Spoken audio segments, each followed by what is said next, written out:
Okay, let's dive right into this explainer. Today we're going to peel back the layers on literally the largest, most pervasive shared belief system humanity has ever created. And no, I'm actually not talking about religion, I'm not talking about politics or nationality. We are talking about money. It's the thing you probably wake up at 6 a.m. for, right? It's something people destroy lifelong friendships over, they start massive companies for, and yeah, they even fight entire wars over it. Yet, when you really stop and ask yourself why money actually has value, the answer is way stranger and honestly way more fascinating than most people realize.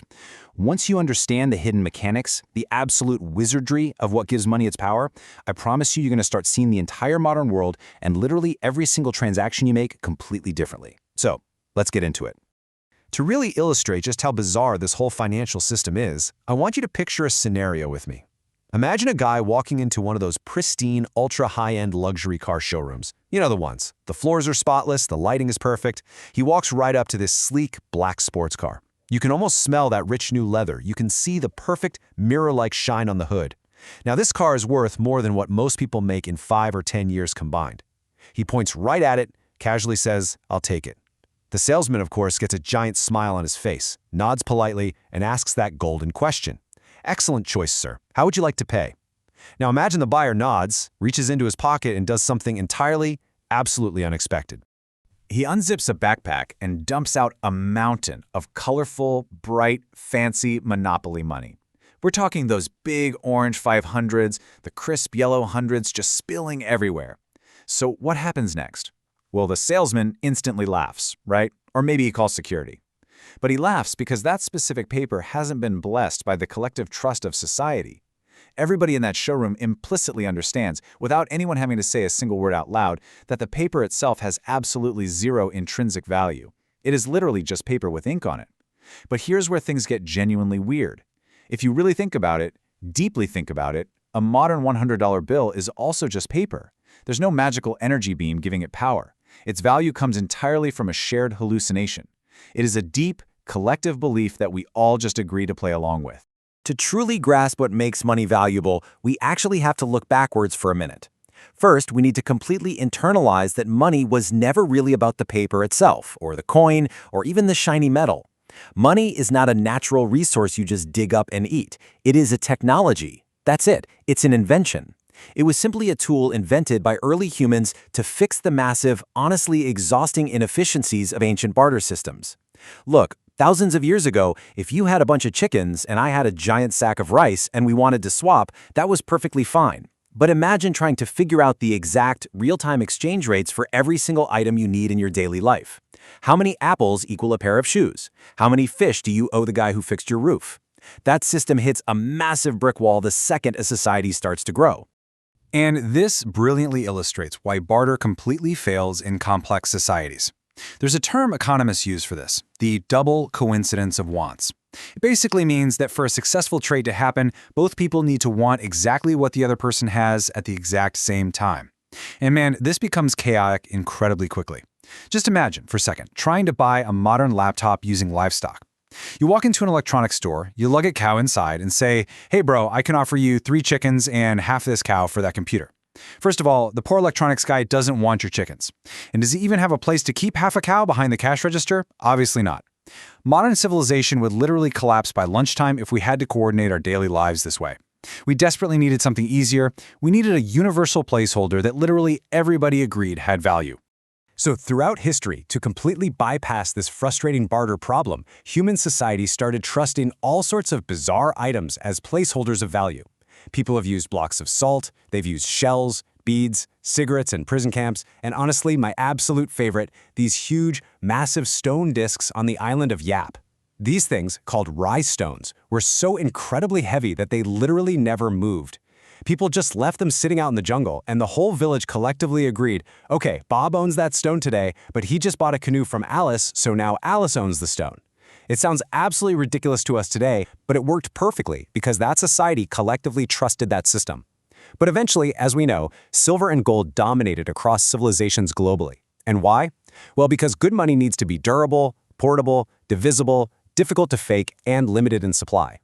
Gold doesn't rust, it's easy to chop into pieces, and it's incredibly hard to just create out of thin air. It checked all the boxes perfectly. But here is the massive plot twist of the modern era. And this blows a lot of people's minds. Most people walking around today still kind of assume there are these giant Scrooge McDuck-style vaults somewhere, filled with heavy gold coins matching every single paper dollar ever printed. But guys, that is a complete illusion. Most modern money is absolutely not backed by gold anymore. Instead, we use what's called fiat currency. To put it simply, fiat essentially means it has value primarily because a government declares it legal tender, which, let's be real, is really just a fancy legal way of saying the government promises it's officially good for paying debts. And crucially, society trusts it. Almost the entire modern world operates on this fiat system right now. Let me say that again. There are no secret treasure vaults backing up your cash. It's just a government declaration and our collective, everyday trust. So that brings us to a really crucial question. If money is no longer tied directly to shiny rocks locked in a vault somewhere, what actually props it up? Well, fiat currency is held up by three massive invisible pillars. First, there's trust and mutual acceptance. You confidently accept a $20 bill today because you deeply, instinctively believe that the grocery store down the street is going to accept it from you tomorrow. It's a giant, perfectly coordinated belief system. Second, government power. A government says, hey, you must pay your taxes using this specific currency. Boom. Instant, massive demand. Citizens now literally need that currency just to stay out of jail. But the third pillar is where the internet doomers often get it wrong, and it's super important. Real economic productivity. Think of it like this. If a country magically prints $1 trillion overnight, but they don't actually grow any more wheat or build any more computers, that new money is just chasing the exact same amount of stuff. A healthy, productive economy that is producing real food, real technology, and real energy. That is what truly supports absolute confidence in the currency. But what happens when a government gets a little too reckless? What happens when they keep printing huge amounts of money while their actual economic production is incredibly weak?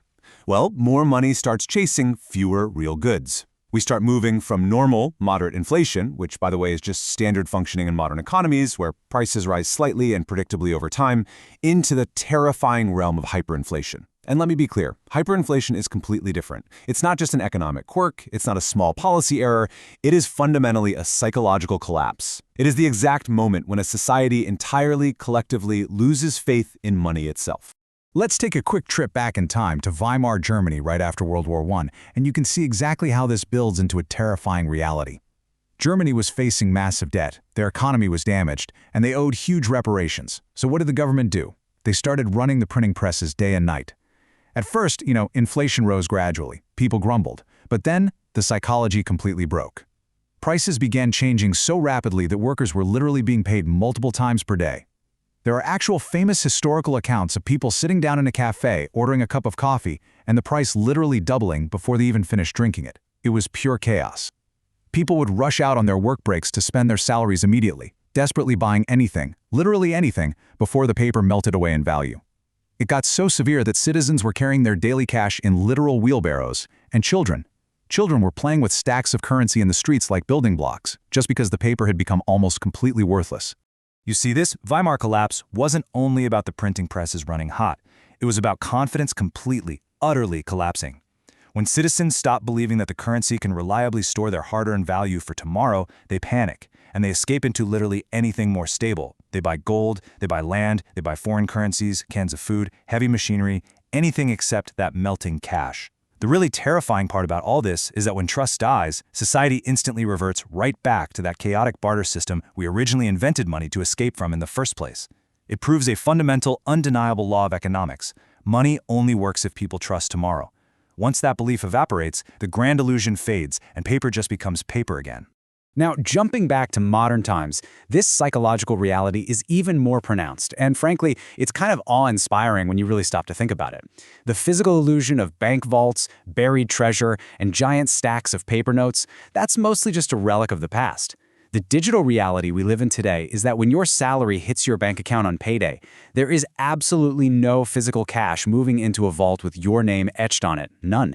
It is entirely database entries. It's just glowing pixels changing inside massive financial servers. Almost everything you own in a bank is just digital information.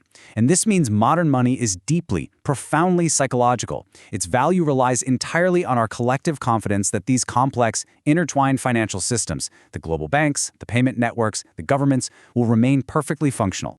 And this deep psychological trust is exactly why the US dollar is so globally dominant right now. It's not just a piece of paper, it is a globally trusted brand. Over decades, America built enormous international trust through unmatched economic and military power. Today, global trade heavily relies on using dollars. The global oil markets, they use dollars. Central banks all around the world deliberately hold their reserves in dollars. And just to be super clear on this, a reserve currency simply means it acts as the ultimate ultra-safe backup savings account for other countries' governments. International debt markets completely rely on it. All of this creates a gigantic worldwide demand, which in turn strengthens the currency even further. It is the ultimate reserve currency because the trust in it is layered so deeply and so widely across the entire globe. But wait, there is another hidden layer to this puzzle that we absolutely cannot ignore, and that is scarcity. Money also has value simply because it is scarce. Think about it like this. If diamonds suddenly became as common as sand on the beach, and you could just scoop them up in a plastic bucket, their prices would collapse instantly, right? Nobody would pay thousands of dollars for a shiny rock you could find in your driveway. Well, the exact same rule applies to money. Think back to that Monopoly money from the very beginning of this explainer. Monopoly money is unlimited, therefore it's completely worthless in the real world. If any currency becomes unlimited and entirely effortless to create, it instantly loses its purchasing power. Too little money can choke an economy, sure, but too much money damages confidence and fuels that rapid inflation we were talking about earlier. To manage this incredibly delicate balance of scarcity, central banks exist, and they absolutely obsess over interest rates. You can think of a central bank acting a lot like a master thermostat trying to regulate the temperature of a giant, highly complex engine. When they lower interest rates, borrowing becomes cheap. Businesses eagerly take out loans to build new factories, hire more people, launch new products. The engine heats up with economic activity. But when interest rates are pushed higher, borrowing becomes expensive. Businesses and consumers look at those rates and say, ouch, maybe we shouldn't buy that right now. So they stop buying as much, and the engine cools down to slow down inflation. Central bankers are constantly nervously tweaking this thermostat dial, trying their best to keep the economy running smoothly without breaking the engine entirely. And honestly, as history shows us, sometimes they fail.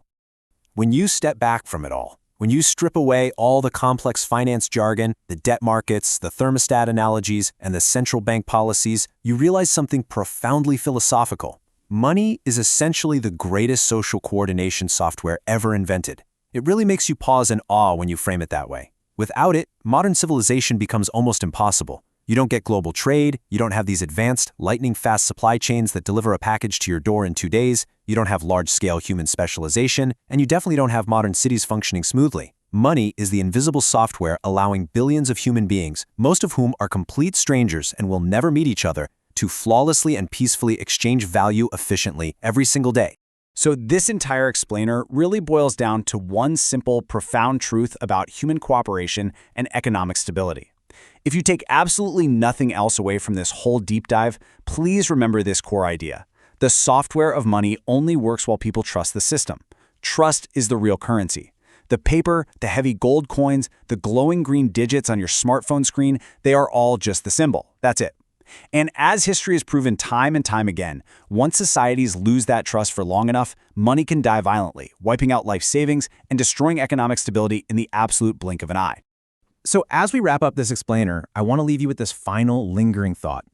The next time you log into your banking app and look at those digits glowing on your screen, or the next time you happen to hold a crisp currency note in your hand, take a slow breath and ask yourself, what really keeps those numbers alive? Remember that the real value isn't in the cotton paper in your wallet or the glowing pixels on your monitor. Civilization itself, quietly, delicately, depends on millions of strangers waking up every single day and collectively agreeing that those numbers still mean something. It's a fragile, beautiful illusion that built the modern world. Thanks for joining me on this deep dive. Keep questioning everything, and I'll catch you in the next explainer.